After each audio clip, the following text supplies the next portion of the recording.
Yeah, absolutely. He's cheering you on. I like that. I mean, he's saying, "Come on, stop it." He's showing you.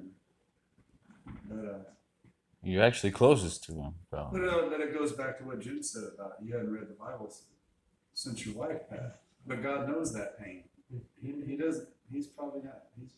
Why would that? He's probably like, if somebody like Jesus said, "Well, look, Jim's not reading his Bible," God would say, "No, I'm serious, because they've got to be doing something. They're up there for 2,000 years. They got to have something to do." Yeah. And he says, "Well," Jesus says, "Well, Jim's not reading," and God says, "The man lost his wife.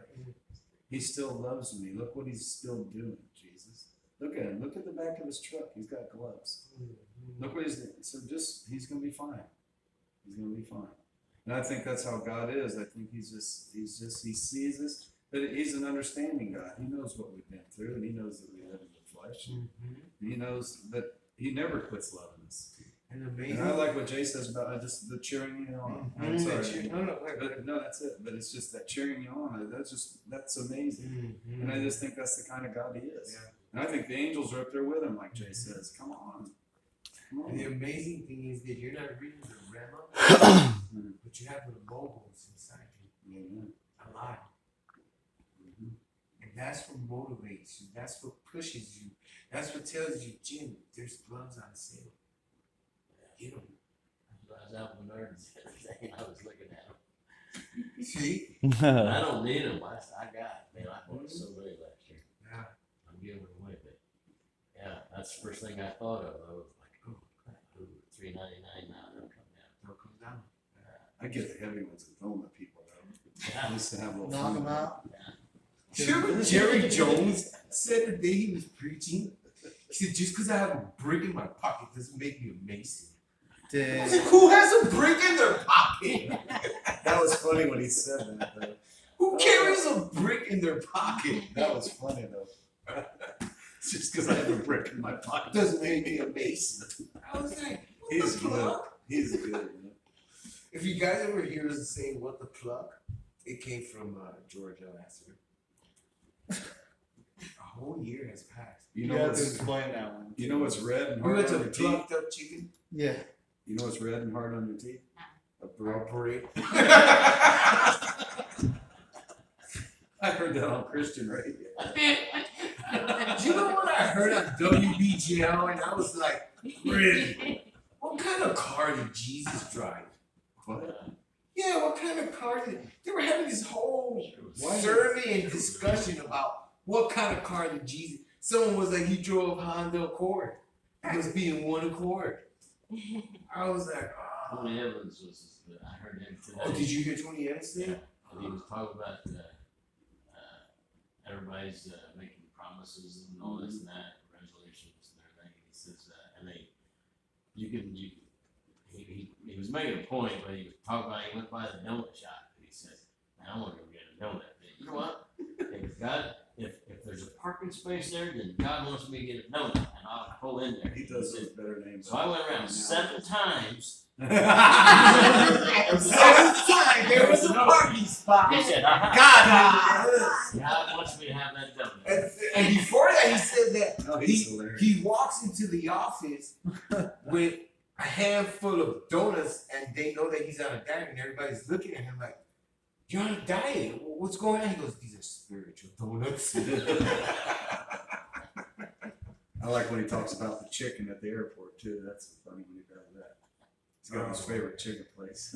Oh, that's hilarious. And if you ever see him, you'll know what he's talking about. He's kind of big, right? Yeah. Oh yeah, he Got it, man.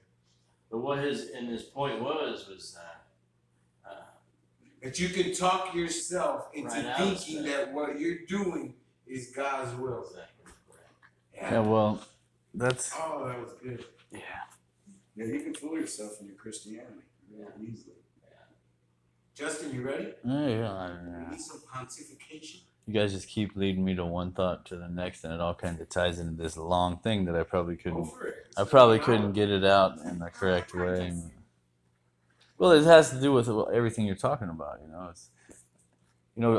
I see judgment a lot as a common flaw, but if you think about it, I mean, if you're supposed to count it all joy in your trials, you know, you could have people judging you in your trials when you might just be going through, it's part of the process that you're supposed to go through in the first place, you know?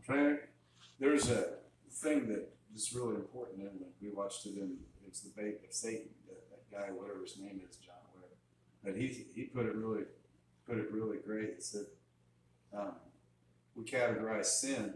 He said, if we put judgment up where we put murder and homosexuality, we might quit judging people.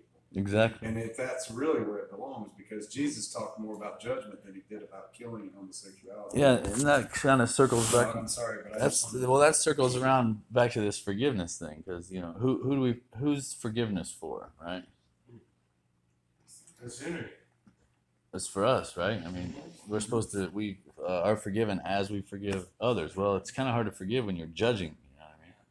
you can't. But how do you know that person isn't going through that ordained by God? If you're supposed to count it all joy when you're in your trials and tribulation, you know, it's a part of the process. Loving your neighbor. So if forgiveness is for the offended and not for the offender, right? Why does God forgive? For us or for him? Also, you got to think about that. We put ourselves through things. Does God that forgive us? That God doesn't want us to go through, but because of disobedience, of not wanting. And that's another thing. If we reap what we sow, is obedience really can you get obedience from obedience? You know. Yeah, I think consistency and obedience there's a lot of power there. But in Because Isaiah, you get into a habit of obedience. Isaiah 43:25, we watched a little video on this the other day, and it blew my mind because it actually says that. Precept from precept, line by line. Even I am he who blots out your transgressions for my own sake. For his sake, right? But if you read But then before why and wouldn't? after that, So Jesus was talking. It was God speaking. it's actually a relief to him to forgive you. You're not a burden. Right. What was it, Isaiah what? 43. Isaiah 43:25. Did you read it? Yeah. I didn't hear it. Even I am he who blots out your transgressions for my own sake. And a different translation says, "For not my name's sake." And he's talking about the nations, not saying that you're above God. So in King James it said, I am he that blotteth out thy transgressions for mine own sake, and will not remember thy sins. For his own sake. For his own. How cool is that? Yeah. So it works the same with us, you know. He don't want to be miserable, you know. So like, you gotta think of a God that loved us so much. He chases us. He goes after us. But the bottom, the thing that rings the truest, probably said that you said is the truth, and it is the truth. God just has different things for different people to do, and he'll take you and he'll break you down, and he can take you down to your worst point, and that's all. That can be him doing that. yeah. The transgressions can sometimes not be us doing it. It can be him doing it because he's got some tough crap he needs you to do later. It's so We don't know, and that's why we can't judge, and that's what. it's Look so what judgment and condemnation has done to the United States from the church. yeah. It's caused the biggest separation in the country as anything else. Because when you're standing outside of an abortion clinic with a megaphone and telling people you're going to kill them because they're killing babies in the name of God, That's that's horrible. Jesus was about love, and that's Yeah. this is where.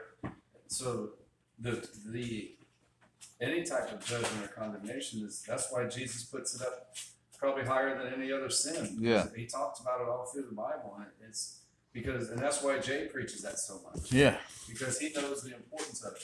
Why would we be worried about homosexuals? I have no I mean, idea. as Christians, why would we be worried about it? Yeah, exactly. But people started doing it, and I'm like, why would I be worried about a homosexual?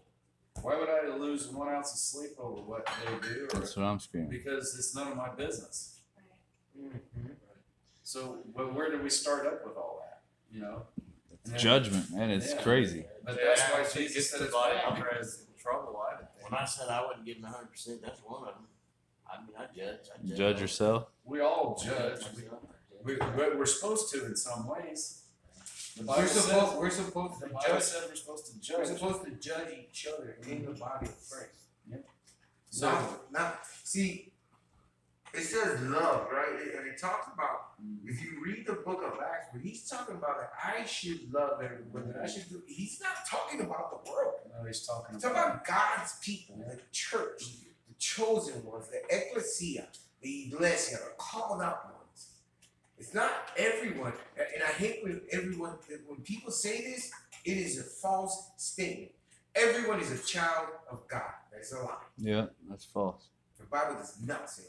It It- actually says It that says you're you will, children of disobedient, and your father is a liar. He's been a murderer since the beginning. And when he's- calling them children of Yeah. sin. yeah, and it also says that's in John 8, and then it also says in First John, you will know. I think it's First John. You will know the difference between the children of God and the children of error. The You know? children of error. Yeah. Mhm. ERROR, error. You know.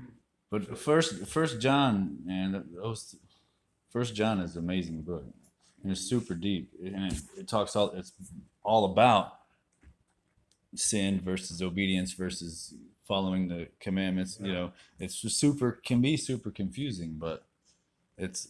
I think Jay gets it, you know, and a lot of us get it too. It gets confusing because in Romans it talks about.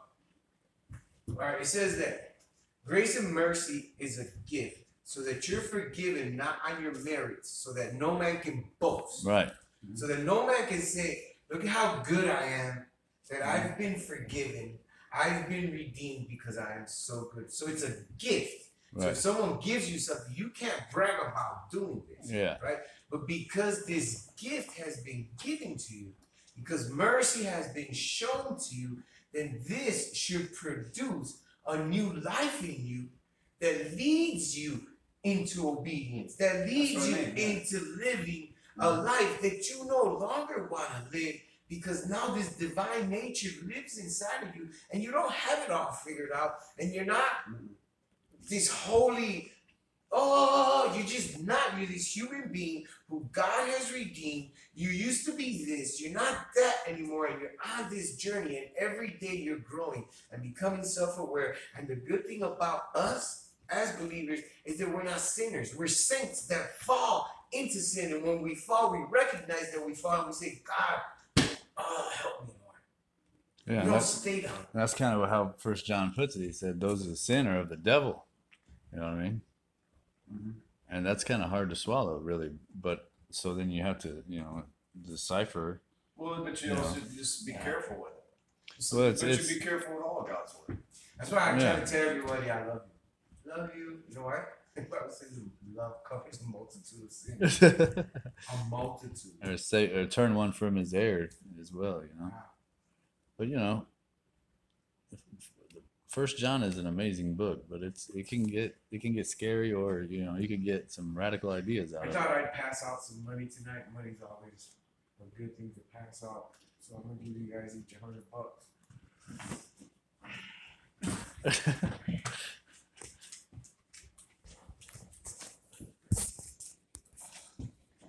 I had it separate.